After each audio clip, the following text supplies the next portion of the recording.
Here's another important video from the Personal Defense Network.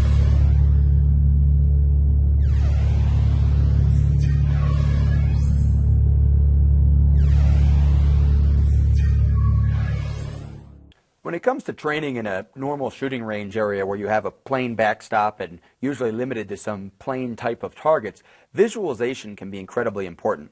The truth is you can use visualization whether you're on a shooting range or not. Just sitting in a car and pulling up to a stop sign and visualizing what you might do if there were to be an attack or an assault to someone in your area, or someone were to try to steal your car or hurt you in that spot. Visualizing your response can go a long way towards helping you recognize the appropriate response at the moment that the thing actually happened to you.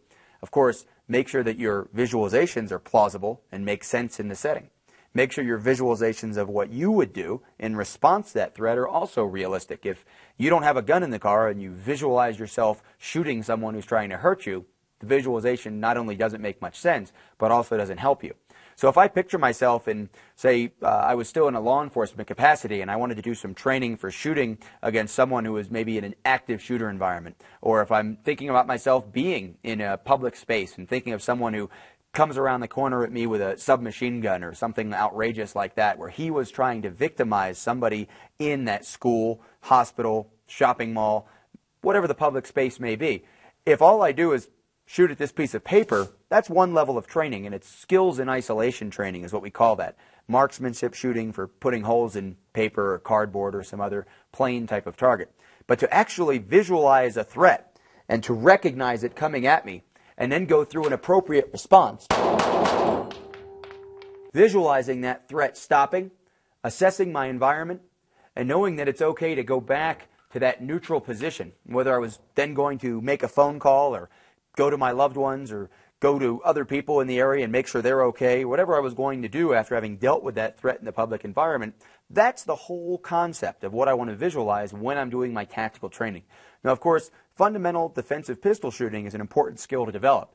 Drawing from the holster, using your lateral movement, working well with what your body is going to do naturally during a startle response when you're scared and ambushed. All of that's very important, but once you've gotten all those fundamentals down, integrating visualization into your defensive training, whether with a firearm or without, is incredibly important for your realistic preparation and your ability to recognize that which you have made yourself aware of. One thing that can help your visualization when you're actually on a square range is to use a reactive target. Something like this steel dropper target is a great way to increase the actual visual stimulation that's going on. Of course, we can't simulate with this target someone attacking you, but you can get a very close approximation of someone going down in response to your defensive use of a firearm.